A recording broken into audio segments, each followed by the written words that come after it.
It was 11:14 p.m. on a Thursday when my phone rang and I knew exactly what was coming. I'd been waiting for it, actually. Not that night specifically, but I knew it was coming sooner or later. The moment they handed my project to someone who couldn't do it, the clock started. I just didn't know it would be this fast. I looked at the screen. Elliot Holloway. I let it ring twice, opened the voice memo app, hit record, set the phone face down on my desk, and then picked up. Owen, his voice was different from the conference room version. Quieter, tighter. The kind of voice a man uses when he's run out of options. I need your help. That phone call cost Harwick Industrial Consulting their biggest client, their reputation, and eventually the jobs of everyone in senior leadership. And it all started 17 years before Elliot ever dialed my number. My name is Owen Calloway. I'm 49 years old. And what I'm about to tell you is not a story about revenge. It's a story about patience, documentation, and knowing exactly when to stop waiting. I need to go back to 2007. I was 32, living in Raleigh, North Carolina, working out of a garage that my wife had already told me twice needed to be cleaned out. I had a 7-year-old son named Tanner, a mortgage that made me nervous every month, and a problem I couldn't stop thinking about. The problem was this: large industrial operations keep failing in the same ways, over and over, even after they identify and fix the so-called root cause. I'd spent a decade working inside plants and facilities by that point, not consulting, not theorizing, but actually on-site watching systems break down. And I kept seeing the same thing. The technical failure everyone pointed to was always the last event in a longer chain. Behind it was a sequence of decisions, communication gaps, and organizational habits that nobody was tracing back far enough. So I built a framework for doing exactly that. I called it the fault chain protocol. The idea was straightforward, but the execution was detailed. You map the failure not just at the equipment level, but across 3 layers simultaneously: the technical trigger, the operational conditions that made it possible, and the human behavioral patterns that had been building for months or years before anything broke. When you look at all 3 at the same time, you stop treating symptoms and start finding the actual origin point. I tested it on every case I could get access to. It worked every time. Not because I was smarter than anyone else, but because I was asking questions that weren't on the standard inspection checklist. My brother-in-law, Nolan Greer, had been around during those years. He was married to my sister, and we'd been close since my late 20s. He was always talking about wanting to move into business consulting, always asking questions about my work, always showing up at the garage on weekends with coffee and curiosity. I trusted him the way you trust family. I showed him everything. The framework, the documentation, the methodology notes, the early results from clients I'd been testing it with informally. That was the mistake I'll spend the rest of my life being careful not to repeat. One morning, I got a call from a contact at a firm called Harwick Industrial Consulting. He'd seen a methodology presentation that looked a lot like work I'd described to him over dinner the previous year. When he sent me the document, I read through it twice before I fully understood what I was looking at. It was my framework.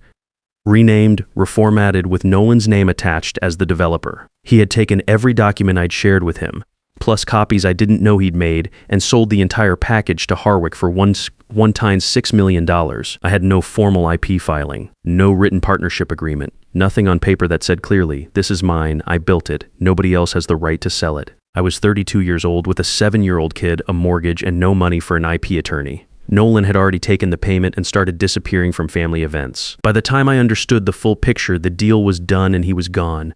So I did the only thing I could think of. I applied for a job at Harwick. I figured if they were going to profit from my framework, I was going to be in the room while they did it. And I was going to spend whatever time it took building the case I couldn't afford to build in 2007. Harwick hired me as a senior systems engineer 3 months after Nolan sold them my work. I walked into that building on my first day knowing exactly what was on every slide in their proprietary methodology presentation. I'd written most of it in a garage in Raleigh. For 17 years, I was the guy they called when things went sideways.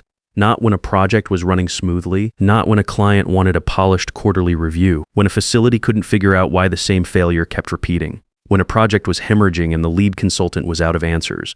When nothing else worked, that was when someone would knock on my cubicle door or send me a late-night email with 3 question marks in the subject line. I fixed it every time because I knew the fault chain protocol better than anyone alive. I built it. I watched 5 people get promoted over me in those 17 years. Every single one of them had an MBA. Every one of them was better in a client presentation than I was. None of them could do what I did on an actual job site. And every one of them knew it, which is why they kept my number saved in their phones for emergencies. That is not bitterness. That is just the record. What I was doing during those 17 years, quietly, and without telling anyone, was building a case.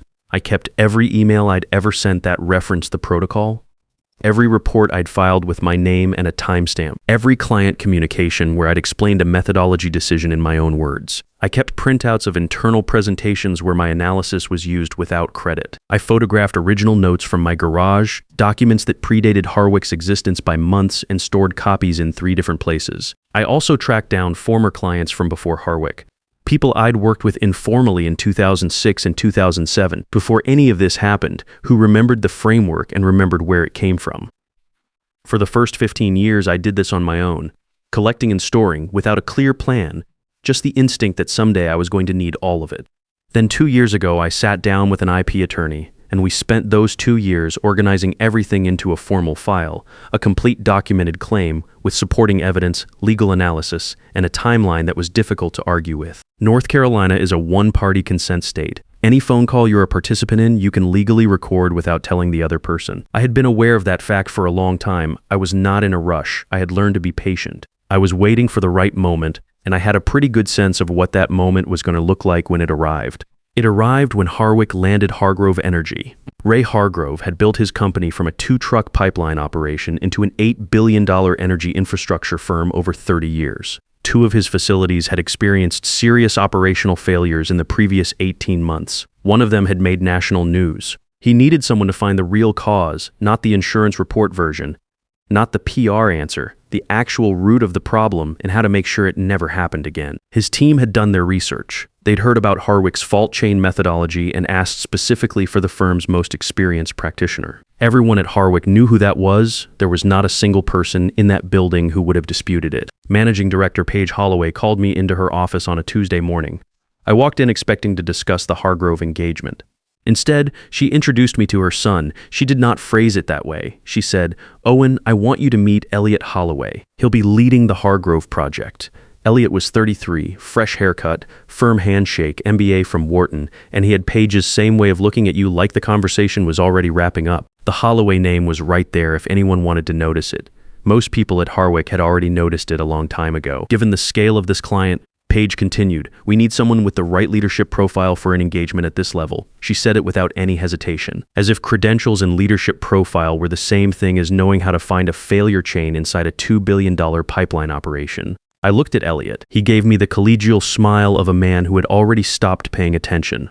"We'll need you to bring Elliot up to speed on the protocol," Paige said. "Full knowledge transfer by end of week." Full knowledge transfer. 17 years of applied field work. By Friday, I said fine, went back to my desk and started putting together the briefing materials. Over the next 3 days, I sat with Elliot and walked him through everything systematically.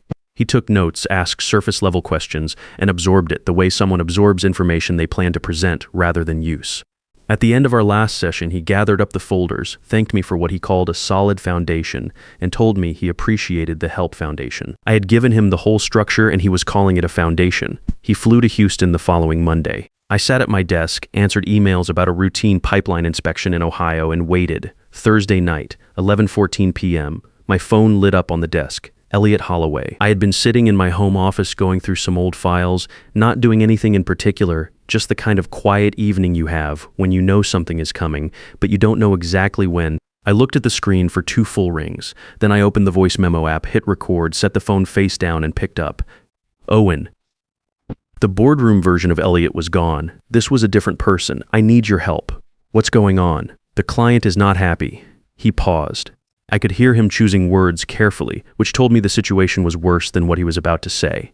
Ray Hargrove sat in on today's working session. I walked through the layered causation framework, the way you explained it, and he stopped me 20 minutes in. He said it sounded like I was reading off a script. I didn't say anything, because I was. Elliot said, "I was reading directly from your notes, and he could tell. What does he want?" "A full methodology walkthrough tomorrow morning. His entire operations leadership team in the room. He wants to understand how the protocol actually works, not just see the output. And when I try to explain the logic behind the behavioral pattern layer, it doesn't come out right. It sounds like standard root cause analysis, and he knows it's supposed to be different. He keeps asking follow-up questions I can't answer." I let the silence sit for a moment. "Can you fly down tonight?" Elliot asked. "Or at least be on a call during the presentation tomorrow. I could feed questions through an earpiece and you could..." "No." A long pause. "Owen, if this falls apart, it is bad for everyone." The firm, the other consultants, the staff. This is our biggest engagement in 10 years. I understand that, so you'll help me. I'll see what I can do, I said. Let me make some calls. I hung up. Stopped the recording, saved the file, backed it up immediately to 2 other locations. Then I opened my laptop and found the contact page for Hargrove Energy's executive offices. I drafted a short email to Ray Hargrove's executive assistant. I introduced myself as a senior engineer at Harwick with 17 years of direct experience developing the fault chain protocol. I said I believed there was important context the Hargrove team had not received about the methodology and its origins. I said I was available to meet the following morning before the scheduled presentation if Mr. Hargrove had any interest in that conversation. I sent it at 11:52 p.m. and did not expect a reply before morning. The reply came at 12:31 a.m. Ray Hargrove would see me at 8 a.m. His assistant included the building address and a parking validation code. I booked the first available flight out of Raleigh-Durham, departing at 5:40 a.m. I packed a single bag, put the IP file in my carry-on, and got about 2 hours of sleep. Walking into the Hargrove Energy building that morning felt different from any client site I'd visited in 17 years. I wasn't there as a support engineer. I wasn't there to fix someone else's presentation. I was there because I had built something, had it taken, spent 17 years documenting the truth, and the moment had finally arrived to put all of it on the table. Ray Hargrove was already in the conference room when his assistant showed me in. He was in his early 60s, the kind of man who looked like he had started every day before sunrise for the past 40 years and had no plans to change that. He stood up, shook my hand, and pointed to the chair across from him. "Paige Holloway called me this morning," he said. "She was not happy that you contacted us directly." I imagined she wasn't. She said you were out of line. "She might be right about that," I said. "But I have something you need to see before that presentation happens." He nodded once and leaned back, so I started. No slides, no laptop, just the whiteboard on the wall behind me and about 25 minutes of talking. I walked him through the fault chain protocol, the way I had originally designed it, starting with the core problem that standard root cause analysis almost always stops too early. I explained the 3-layer mapping system, technical trigger, operational conditions, and behavioral patterns, and how you run all 3 simultaneously instead of sequentially. I showed him how the behavioral layer is the one that tells you why the conditions existed in the first place, which is the only way to prevent recurrence rather than just document it. He did not say a word for the entire 25 minutes. He watched the whiteboard. He watched me. A couple of times he wrote something down. When I stopped, he was quiet for another moment. Then he said, "That is exactly what I have been asking for. That is what we needed 6 months ago." He looked at me directly. "Why were you not the one leading this project from the start?" I reached into my carry-on and put the folder on the table. "Because the firm you hired does not actually own this methodology," I said. "I do, and I can prove it."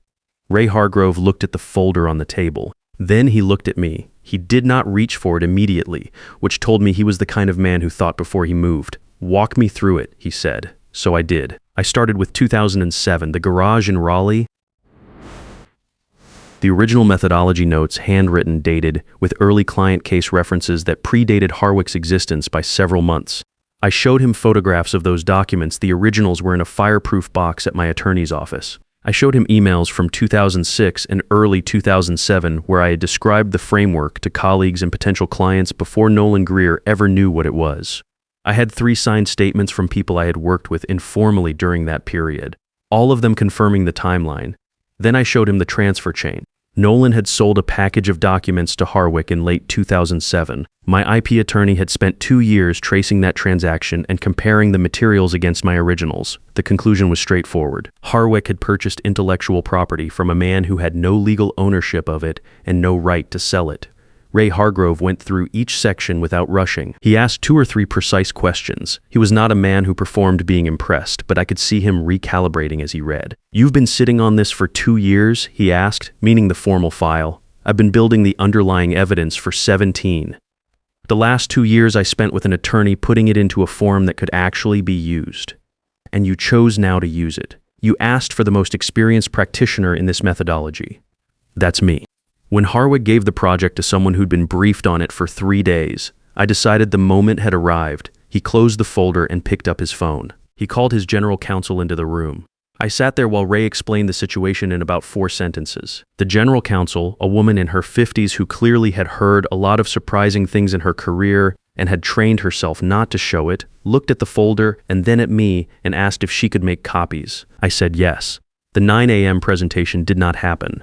Hargrove Energy's legal team sent a formal notice to Harwick before noon, requesting a pause in the engagement pending an intellectual property ownership review. I filed my formal IP claim that same afternoon. The file was complete, organized, and ready. My attorney had been waiting for the call. I flew back to Raleigh that evening. The next morning I went into the Harwick office, sat down at my desk, and answered emails. I did not tell anyone what had happened. I did not need to. By midday, the calls had already started coming into Paige's office, and the mood in the building had shifted in the way it shifts when people know something is wrong but don't know exactly what yet. Paige called me in 3 days later. She had clearly not slept well. She sat across from me and tried to find an angle that worked, suggesting that perhaps there had been a misunderstanding, that there was room to discuss compensation, that the firm valued my contributions and wanted to find a path forward together. I let her finish. Then I told her the IP claim was filed. The evidence had already been reviewed by Hargrove's legal team, and there was no version of this where Harwick retained rights to the fault chain protocol. I was not angry when I said it. I had used up whatever anger I had on this subject about 15 years earlier. The internal audit took 11 weeks. Harwick brought in an outside firm to review the IP chain of custody, and the audit confirmed what the documentation showed. Nolan Greer had transferred materials he did not own. The original sale was not legitimate. Harwick had built a substantial portion of their business, including most of their premium-tier engagements, on a methodology they had never legally held. During those 11 weeks, I kept going to work, kept answering my emails, kept doing the job. When people asked me what was happening, I told them I didn't know anything I could share yet. That was technically true. What happened to Nolan was a question I got asked later, after the story became known. People assumed he had disappeared permanently, that he was untraceable after 17 years. He was not. My IP attorney had located him during the case preparation process, which was part of why the file was as solid as it was. When the civil case was filed, he did not fight it. I think by that point he understood the documentation well enough to know that fighting it would only make the number larger. He settled for $900,000. I did not speak to him directly. My attorney handled all of it. Paige Holloway resigned before the audit concluded. Elliott was moved to an internal administrative role with no client-facing responsibilities. Harwick lost the Hargrove contract and 3 other engagements that had been in late-stage negotiation when the news got out. I submitted my resignation the same week the audit findings were released. I had already filed the paperwork to start Callaway Technical Consulting. I had one signed contract waiting, a 3-year engagement with Hargrove Energy worth more in the first year than I had made in my previous 5 years at Harwick combined. Ray Hargrove had called me 2 weeks after our first meeting. He said the methodology walkthrough I had given him on that whiteboard was more useful than everything Harwick had produced in the 3 months prior. He asked if I was planning to continue doing this work independently. I told him I was. He said good, and that he'd have his team send over contract terms. That was the whole conversation, about 4 minutes. Callaway Technical Consulting opened in the fall, 9 employees in the first 6 months. First-year revenue came in at $3.4 million. Hargrove Energy was the anchor client, and the work we did for them in those first 18 months became the case study that brought in the next 4 clients. I did not post anything on LinkedIn until the legal process was fully complete. I had watched enough situations fall apart because someone talked too early, and I was not going to make that mistake after 17 years of being careful. When everything was settled, the IP claim resolved, the civil case against Nolan closed, Harwick's situation publicly known in the industry, then I posted, it was a short statement. I described reclaiming the IP, starting the firm, and what the previous 17 years had actually looked like from the inside. At the end, I attached the audio clip from Elliott's 11 p.m. phone call, just the section where he admitted he had been reading from a script and could not explain the methodology when pressed. The post had 400,000 views in 48 hours. I got calls from 11 companies in the first week. 3 of them became clients within 90 days. I'm not a person who spends a lot of time on social media. That post was the exception, and I do not plan to make a habit of it. But that one felt like something that needed to be said publicly, and I said it. Tanner called me the morning after the post went up. He had just started his final semester of his engineering program, and one of his professors had forwarded it to the class as a discussion topic about intellectual property and professional ethics. He thought that was funny. I thought it was something. He joined the firm 6 months after graduation. First day, he sat across from me at the conference table in an office that did not exist 2 years earlier and said, "So this whole company is built on something you made in Grandpa's garage." More or less, I told him. That is more or less exactly right. We drove out to the old neighborhood that weekend. The house had changed owners twice since we lived there. The garage looked the same from the outside. We sat in the car for a minute and I told him the full version of the story, the parts I had kept short over the years when he was younger. He listened without interrupting, which he had always been good at. When I finished, he looked at the garage and said, "You knew the whole time you were going to get it back." I thought about that for a second. I knew I had built something real, I said. I figured that had to count for something eventually. That is probably the most honest way I can put it. I did not spend 17 years plotting a dramatic exit. I spent 17 years doing the work, keeping the records, and staying ready. The dramatic exit took care of itself once the right moment arrived. People ask me whether I regret not fighting sooner, not filing something in 2007 when I first found out what Nolan had done. I understand the question, but I was 32 years old with no money, a young kid, and no documentation organized well enough to hold up. What I had was time. I used it. By the time I was ready to move, the case was so complete that Harwick's own outside auditors could not find a way around it. The man who takes your work does not win permanently. He wins because you let him keep it. And sometimes the most dangerous thing you can do is spend years quietly building the evidence while everyone assumes you have accepted your situation. If you have been passed over for something you built, something you know came from your own head and your own work, and someone with a better resume or a better last name is getting the credit for it. I'm not telling you it is easy to fix. I'm telling you it is fixable. Document everything, date everything, find an attorney who knows IP law and have a conversation even if you're not ready to file yet. And be patient in a way that is strategic, not passive. Credentials do not mean anything when the person who actually built the thing is standing in the room with 17 years of proof. If this story is familiar to you in any way, leave a comment below. And if you believe that real competence eventually finds its way to the surface, subscribe. There are more stories like this, one worth telling.